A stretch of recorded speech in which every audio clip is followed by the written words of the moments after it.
You know who it is, DJ Scream, man. I'm always chopping it up, you know what I'm saying, with the biggest people in the streets. And today, you know what I'm saying, I want to welcome to the conversation the money. He goes by the name of the money, you know what I'm saying, representing that Dallas, Texas. By the way, of West Africa, Liberia. Salute to you, my African brother. You know, Yeah, man. represent Yeah, that man. Accra, that Ghana as well. So West Africa is definitely in the conversation right now. Absolutely. Appreciate you, my boy. Thank you for having me on this call right now. Really appreciate that. So let everybody know a little bit about you, man. You know what I'm saying? Obviously, you know what you're doing now with your artistry, but how you kind of got to that point. You know what I'm saying? We know that you're a businessman, an investor, man. Give everybody the rundown. All right, all right. Well, this is your boy, The Money, from West Africa, Liberia. Like the boy said, of course, I'm an investor. Of course, I'm an artist, businessman. I do a little bit of everything. So have a few businesses going on.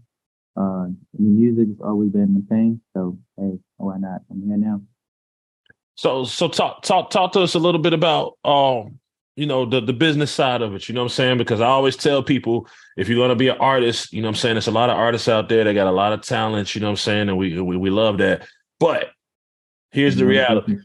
It's gonna take some money to be an artist. You know what I'm saying? Shit, that shit, 100%. 100%. It's all about investment. Honestly, I believe strictly all about investment. You want to be an artist, you gotta have something somehow to support yourself in some type of way. Even if you're not supporting yourself, somebody somehow has to support you. When I'm talking about support, I'm talking about financially, physically, but meaning financially, because that can take you a very long way. You know, um, I have few businesses that I'm running. One of my top business that I have going on right now is Topless Motors. We are the Kids Auto dealership. We are specialized in a kids ride on cars. So if you're looking for a Lamborghini, G wagon, you name it, any type of good stuff that you're looking for the kids, come with remote control. Hey, I'm the guy to come to.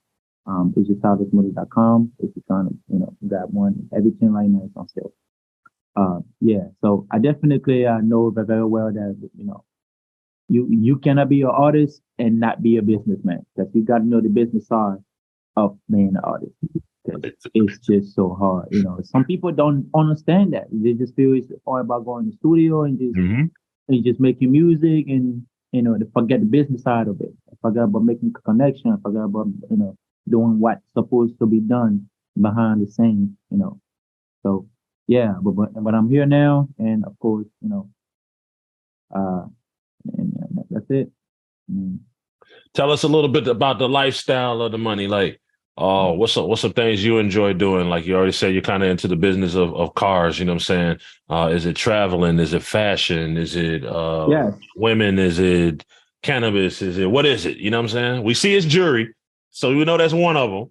But let us know traveling. what the rest. Actually, yeah, traveling is one of them. I I don't know. I think I've been almost everywhere, except when I mean everywhere, I mean every country, but except like where's the place that Vegas? I really haven't been to Vegas. Oh That yeah, was you gotta go. Oh yeah, you yeah, got. but I've been to almost everywhere that you can name on this planet. It's um even China. That's how much I've just been able to travel everywhere. Mm-hmm. So yeah, but yes, I really do enjoy traveling. It's not just about you waking up and just traveling. Like you gotta have a purpose for traveling. You Mm-hmm. can just wake up and just go somewhere because you feel like, okay, it's a cool place, or at least for me, right? Mm-hmm. Uh, because if that's a lot of cool places, I should be everywhere else spending unnecessary money. But Mm-hmm. it's all about at least going somewhere and making a connection. If I'm not and making money there, it's either I have made money there, or better yet, I am about to make money there. That Mm-hmm. is the only reason that I actually do this type of travel. But Mm-hmm. travel is really a big thing for me. I'm more of a family man, so with me it's not the problem. Um, I love jewelry. To be honest, but my best investments, I rather invest it into watches. That's what it is. Probably this is the change. Probably like the lowest I spent on that. But if it comes to the watches, that's my thing that I like. Watch. I tell people watches, man. Like watches. People sneak on sneakers too. Like when people see all my sneakers and all that, they think that it's just a flex move. Like watches and sneakers are investments. Even some of these women with these purses, like I didn't know. You know what I'm saying? You can get a purse for and then a year or two later it'll be double, triple. You know what I'm saying? So some of this fashion and lifestyle is investments too. Right. You're right. So, but that's what I'm into. More more often it's strictly just about, just get into the bag, honestly. Like I said, if I'm not making money somewhere, it's probably if you see me somewhere, it's probably either I'm about to make money there, I make money before there, or I'm about to make money there. That's basically what that is. I don't just wake up and just travel. There's so many places that I have visited, but trying to make things right somewhere, somehow, everywhere. So this isn't good fun, but we have to do this. You know what I'm saying? Let's have a cultural moment, and I'm sure you'll agree with me, man. I'm sure you agree with me that if you go to Ghana, you go to Accra, West Africa, we are the home of the best jollof. Correct? No, I would actually disagree with that, honestly. and don't get me wrong though. I love Ghana because I grew up in Ghana. Yeah. And surprisingly, when I was like 5, 6, 7, I was over there for maybe like 10, 15 years before coming to America. A matter of fact, I came from Ghana to America. So I have a family over there. I have 2 sisters, over there. So for sure, Ghana is a home for me. I'm actually planning on going over there very soon. A matter of fact, sometime this year as well. No, I wouldn't agree with you, but I would agree with you on other food. Like the bangkong, kenge, all that stuff. Just like I said, Ghana is a home for me. You cannot live somewhere for like 15 years and not make it a home. Most definitely. And I tell people with the jollof wars, it's all about your taste buds. I grew up eating Ghanaian style jollof. So I still like Liberian and Nigerian and the other jollofs, but obviously it's no different than the way you cook your chicken if you're in the South or if you're on the West Coast or the East Coast in America. It's just about your taste buds. Yeah, that's facts. No, that's facts. That's strictly facts. Like I say, like you say, it's all about what you've been used to doing, right? Like even though I'm a Liberian, I grew up in Ghana. We went to school in Ghana. If possible, most of my sisters were real, and not even if possible. Every one of them, too, that's in Ghana right now, were born in Ghana. So like they are Ghanaian by birth, but with the parents, they are actually Liberians. So like I know how the culture go. I grew up there. I went to school there. I did everything there. Ghana is like a second home for me. I mean, if not, I would say the first. I just never been to Liberia except last 2 years that I just visited. Yeah, that was my first time really visiting Liberia. I always been to Ghana. I know Ghana as my home. To be fair. So I will say 80% or maybe 90% of Ghanaian food, that's my food. Yeah. So that's for sure. But then after a few times when I started, no matter what it is, even though I was in Ghana, but Liberian jollof, they always my stepmom always been cooking that. So that's what I'm still eating. So of course I grew up in Ghana, but for the Liberian side, I strongly believe that we have the best still. Until you really get me, you really get me the lady that cook for you and convince me, and stuff like that. But apart from that, that is my style. Fair enough. Fair enough, man. You know, I talk to artists all the time when it's my first time, you know, chopping it up with them, man. I've seen a lot of artists go a lot of amazing places, and I'm wishing you blessings and a lot of success. But what separates you? You know what I'm saying? Because a lot of people is making music. So what separates your sound? What separates your lifestyle? And what do you stand for? Let the people know. Oh, well, it's a lot. Like I told you from the beginning, not many artists know the business Mm, of music. And I think that's probably is the advantage that I have mm, over everybody else.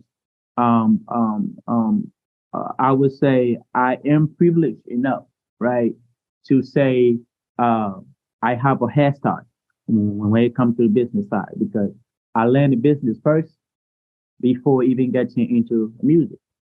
Even though music was my thing, but instead of me jumping straight into it and trying to make music and do this, I decided to learn the business side of everything, mm, whether it's music, whether it's everything else. So I feel that, that alone, most people might find it corny, but that alone for me, I feel it's a powerful tool. So I should use having a head start when it comes to the business, knowing the business side of your craft. You mm.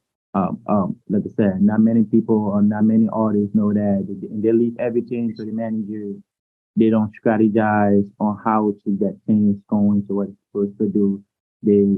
But they have all the talent, right, in the world. And that's probably why they are not where they want to be or supposed to be because they forget the business side of it, right? And just enjoy the fame side of it. So somebody jumping out the porch though, give them like three gems about how to handle their business. I'm gonna jump out there and I always tell people like everybody wants a manager. And I feel like when everybody like, I need a manager, that's like lazy talk. Saying you want a manager is meaning like you do need a manager, you know what I'm saying? But until you get that manager, you got to put in the work. But I tell everybody, I don't even want to talk to you until you got a lawyer. That should be the first piece. You know what I'm saying? Yeah. Because you never know when that contract gonna come. You never know. It just come out the blue. You don't actually know when that shit gonna happen. Like it just happens, and then all of a sudden Right. you're not ready for the contract. You sign the contract, then you realize what the contract is 6 months later. Then you want to blame everybody else for not handling your business. You know what I'm saying? So, Yeah. but give them your three gems though of how to handle your business as an artist. Well, one, so you got to understand the game first, because Mm, the thing is all about understanding. Because it's like you were saying I want to be a truck driver, right? mm, And don't know anything about trucking, right? right, right. So so in order for you to even know or start being an artist, you got to know about music. You got to know Mm, about sound. You got to know about the back end, mm, of the music, like what come with it, the pros and the cons, right? mm, All these stuff actually these are part of the business mm, side. Most people don't understand that. And of course, it also come down to financial. Okay, not many people are fortunate to fund themselves, or better yet, have a management to fund them. To go into maybe like all these bookings. I don't know, just extra stuff, right? That has to come with it. So you need to know all these extra stuff first. Like that's that's one. And secondly, you actually just have to find a strategy. How are you gonna market yourself? mm, Okay, how mm, you gonna market uh your team? Or how your team gonna market you? All about branding. Okay, so you have to know the branding side of it as well. mm. The look that you want your fans to know you for, right? Um, um, you know, that's what branding is. If I feel like, okay, let me give a simple example. If I want my fans to know me as a freaking, you know, a guy with dreads and for beads in the head, right? Like that's a branding, right? even though many people do that, but that's some type of strategy that you need to figure it out. And of course, last but not least, you actually still have to know how to cut deals. You cannot just sign any kind of contract because there is opportunity that's going to come up. Always once you are working, there's some type of opportunity going to come up, and you don't want to put a pen to anything that you are just signing. Or because you feel that okay, it's a good opportunity. Well, I'm gonna jump on it. You need to know after 2 years, after 3 years, after 5 years, after 10 years, what's in there for you, and then after that, what next, right? You still have to know other stuff. So I would rather them, I would rather every artist that is pushing themselves, that's trying to make name of themselves, to follow this, 3 steps, at least know a little bit of each of these steps. That would definitely help you out. And, even if you don't have the fund, but once you start to get all this stuff in place, it will help you out. That's solid, man. That's solid gems for them artists out there, man. Let everybody know where they can catch up with you, man. You know what I'm saying? Social media, your website. Let them know what music you dropping, what music you about to drop. You know what I'm saying? Right now, pop your shit a little bit. Let everybody know what's popping. Yep. So right now, I actually just dropped a dope song called Kanji. It is on all platforms. So all you need to do is search the money, all together, money, all together. And then Kanji, KUNGH. So just go ahead, just go ahead and search down all platforms. It's on YouTube, on Spotify, and everything. I actually, that's the latest, that's the latest project right now, and that we are pushing out. It's everywhere. We actually working on a lower EP. We actually working on an EP that's coming up. We actually have a single before the EP, but we actually working on an EP called Jew Dem Bestie. Jew Dem Bestie. If you want to know what a Jew is, it means girls them bestie. Okay. So yeah, so it's basically why just talk about a little bit of what besties really do with each other, like a guy and like a guy and a girl, being the best friends that that they are. So be on the lookout, for that. And of course, you can find me on all social platforms at themoney.official, like on all social platforms. I mean, Facebook, Instagram, everywhere. Well, the Facebook is literally strictly the money all together again. Okay. On Instagram, it is at the money.official _. Okay. I'm actually on Twitter as well as the money. You can actually find me on YouTube at themoneyofficial.com. I mean, at the money official. Yeah. And then we actually have the business side. If you're trying to get the right, I know it's a lot of information, but nah, give it to him. Give it to him. All right. So just bear with me. We actually have it's just startdustmotors.com. TODDLER motors MOTORS.com. And then you just want to go out there and see every good stuff that you want. If we actually serve from 6 months old to 8 years. So anything that you are looking for 6 months to 8 years old, we actually have that. I'm talking about G-Wagons, I'm talking about Lamborghinis, I'm talking about hoverboards. You just name everything that you need for your kids ride on, and we have them. Right. So I like it. Much success to you, brother. Salute. We're gonna bump into each other too, man. You know what I'm saying? And I'm gonna check out that music and make sure you keep going, man. Keep going. You represent for the West Africans, you know what I'm saying? So make sure you keep going and make us proud. Absolutely, man. Absolutely. I appreciate you and definitely having me on here. This means a lot to me and my team. It's just everything for this is strictly for the culture, West Africa. Like you said, we are trying to push the craft, trying to make the warrior us, and that's about that. There it is, man. Big shouts out to the money, chopping it up with DJ Screen. Salute to you, my brother. Salute. Yeah, no.